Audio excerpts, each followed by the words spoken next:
Good morning, Story Trading VIPs. Listen, got some connection problems this morning. The office Wi-Fi is not working. We're doing a hotspot from the 3G or 4G or whatever it is from my cell phone.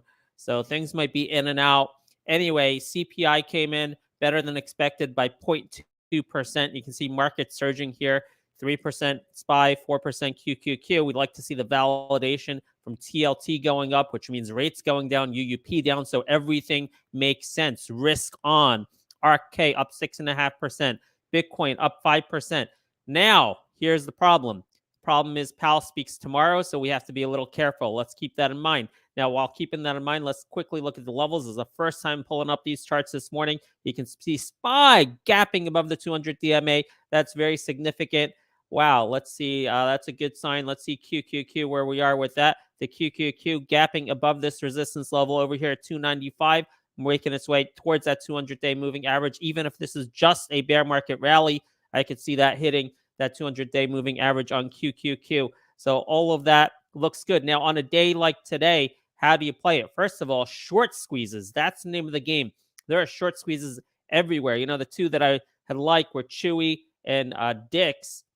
In fact, I chose them for trade of the week last night because of the high short positions. DocuSign also 5.7% short position, seeing some continuation this morning. I was actually talking about DocuSign, how this could be a swing towards the 200 DMA at $68. I think that's still in place. So how do you play it on a day like today when the QQQ possibly being maxed out this morning? Going to be hard to play that during the day. But what I think will happen is even if QQQ doesn't accelerate further, or if it pulls back, or if it's choppy, when you have these stocks with high short positions that are breaking out of resistance levels, I think these are playable for the day. Some of these can continue to surge all day long. You can see CHWY breaking out of that 45 area I was talking about yesterday as resistance, and $50 is my target on CHWY. Could be today, could be in a few days, could be next week, unless Powell derails something tomorrow. DIX, same thing, breaking out of this key 122 to 123 resistance area, and the target is about 130 to 140 on DIX. I actually don't have a position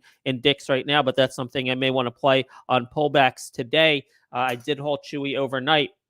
So all of these I really like. Tesla, I actually want to be a little more cautious about this. Tesla is not breaking out currently of its range here. You can see the 20 DMA at 181. And also, we talk about relative strength a lot, but Tesla had relative weakness yesterday when the market was surging. Tesla was down 5 or 6%.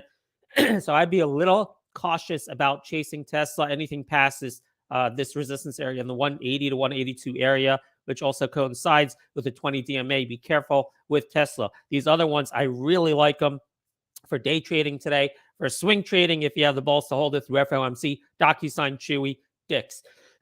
Top three that I'm really interested in. MBLY, another one, maybe put in that category. He gets an upgrade from JP Morgan this morning with a $50 price target. This is one of my top picks, I think. It's in my IRA. I really like it. I think this is going to be overvalued for a long time with high sentiment premium. Air, 2560. Another one, this is highly shorted. 19%. So you can see all the highly shorted names really taking off today above the 20 DMA. And I think that's going to be the theme for today. Short squeezes everywhere. TBLA, this is a catalyst and fundamental play. I was looking for 3. It's already nearing 3. So as this approaches the 200 DMA, I may take some off the table on TBLA this morning. Nice little setup, nice little chart. So this morning, before we get into some other ones, I know Julian asked me about GOEV. I'll look at that in just a second. But I do want to point out some news on Pfizer that Tony told us about this morning. Paxlovid available in China now. There was also some sort of investor day yesterday, and we had Goldman Sachs coming out and upgrading Pfizer to a $60 price target. It's somewhere in that news feed. So I don't know if that's going to be my favorite thing to play today, but I know Tony's very bullish on it. Wanted to mention that to the room here. Also, some news on IBM that they're opening some sort of a semiconductor factory in Albany in partnership with Rapidus. It's called Rapidus, so you can take a look at that. Doing well. Everything is going to do well on a day like today. PLAB had earnings. Now, PLAB, I actually sold this in pre-market, sold my trading shares. I don't know, man. This one, obviously, if the market does great. You know, it's gapping above this resistance level here. They beat top line and bottom line. The bottom line, actually, top line is pretty much in line. The bottom line, here it is. The top line was 210. It was in line, 210 versus 210, but they beat by 12 cents. And that's the reason for the big push up, 7% in pre-market. But I didn't love the guidance. The guidance is light, specifically about specific customers that are pulling back and seeing softening demand. So I know it's in the gap here, and you can say, hey, it's going to 21.44. You know what? I have my IRA shares for that. As far as my trading shares go, I didn't like the guidance drop, so I took a small profit early this morning. So I would say be careful with that. Here, there was some news last night.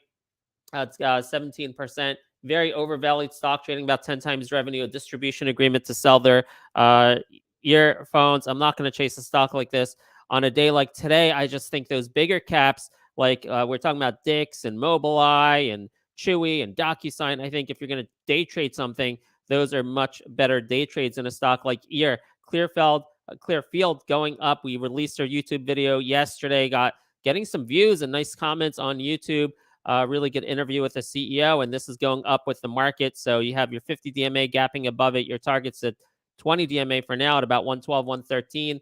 And I'm really looking for 130, 140 after earnings.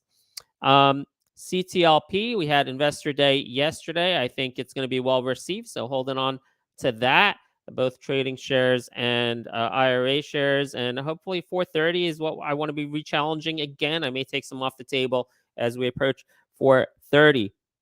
LIACF,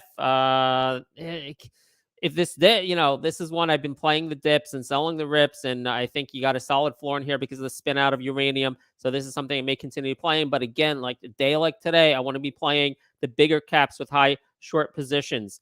Someone asked me about GOEV this morning. Let's take a look. You can see Frey up 4%, Netflix up 4%. Trio may do well today. Risk asset that's highly shorted. Where's GOEV? I can't find it. Let's look it up. So GOEV on a day like today, would you trade GOEV? Let's take a look. It's up 6% here at 134. You can see it's not really breaking out of any key levels in pre-market yet. 137, your 50 DMA, 138, your 50 DMA. It is a 19% short position. So yeah, I think anything with a high short position, especially if it breaks out of 138, could be a runner for today. I'll put something like this on my list as a secondary thing, but usually you see the bigger cap names squeeze first when the market's doing well, and then it trickles down to the smaller cap names on day 2 or 3. That's assuming Powell doesn't kill everything tomorrow. But GOEV, not necessarily a bad name because of that very high short position and its proximity to the 50 DMA. It's not necessarily a tall ask for this to break 138 and have a run today to 150 or so would be my target. So yeah, that's a possibility, Julian, but I really, really like to focus today on DocuSign, CHWY, Dix. I know they're all up significantly already. MBLY, Air, Tableau, looking to sell some on that pop there today. Lots of good things going on, and we'll have to see. It's impossible to predict what the QQQ and the SPY are going to do with FOMC tomorrow. But breaking above this resistance here on QQQ, I do think as a swing 303. Is that today? Is that after FOMC? I'm not sure. But playing it with the individual stocks that are breaking out with high short positions, I think that's where the play is today. So that's what I'll be playing. All right, guys. Lots of things going on. Good luck. And as usual, we're going to be looking at our list. And if we see relative strength early in the morning on something maybe we didn't even mention, maybe CTMX, we don't know where we're going to end up. Our focus is going to be. This is just a starting point here at 8, 9, 10 a.m., something to look at. But let's keep our eyes peeled. If you guys see relative strength, relative weakness early this morning at 9:30 to 9:35, let's point that out. You always get really good clues out of relative performance early in the morning. All right, I'm excited. I'm absolutely excited. I wish I traded Docus. I don't think I ever traded. I was just like commenting on it the last few days, and that was a great running commentary you had. Great pick. For those of you who made money, awesome. But I'm excited about CHWY. I'm possibly excited about getting into Dix today. And let's make some money. Let's have some fun. Let's sell some Tableau as it approaches that 200 DMA, pocket some profits. This is going to be fun. Have a great day, everyone. Let's continue the collaboration in the rooms.